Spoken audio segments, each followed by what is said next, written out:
Hey everyone, this is question number 64 from chapter 13. So this question is about a pressure cooker, and it asks, what should the mass of a block over a hole be in order to cook food at 120 degrees Celsius if the diameter of the hole is 3 millimeters? So I drew a brief free body diagram over here, and basically it shows that the three forces we have acting here are P gauge from the inside, P atmosphere from the outside, and then the weight of the block, the weight of the mass on the outside as well. So in order to cook something at 120 degrees and keep it at that temperature, the mass is going to have to equal the pressure on the inside, but then we also have to take in the atmospheric pressure.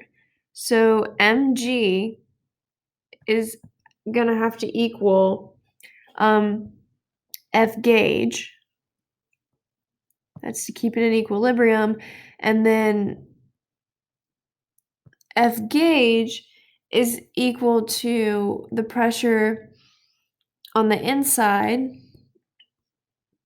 minus the atmosphere, because we have to take that into account as well, because that's pushing down while the inside pressure is pushing out. So the atmospheric pressure is helping the mass and taking away how much pressure the mass actually has to apply. And then, of course, we know that P equals F over A. So in order to make this a force, we have to multiply by area. So then this is going to become Pn minus P atmosphere times area, which we are given a diameter, so it's going to be pi r squared. So then if this equals mg, we can solve for the mass by dividing by gravity. So m equals Pn minus P atm pi r squared over g. All right, and then we just plug in our values.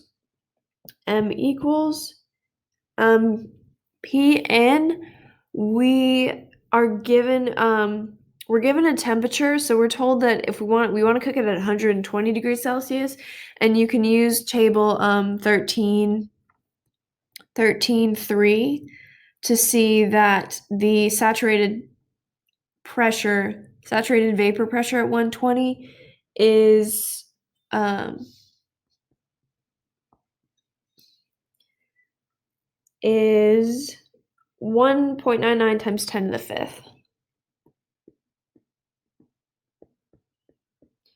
10 to the fifth pascals minus atmosphere, we're told, is 1.01 times 10 to the fifth pascals times area, pi. Our diameter, we're told, is 3, so we divide that by 2, and it's millimeters, so 1.5 times 10 to the minus 3 meters. And then that's squared. And then all over gravity, which is 9.8 meters per second squared. All right, you plug all that into your calculator, solve, and you get equals, I'm going to do it down here, 0.07068 kilograms, which we can round. If we divide by 1,000, we get 71, multiply by 1,000, 71 grams.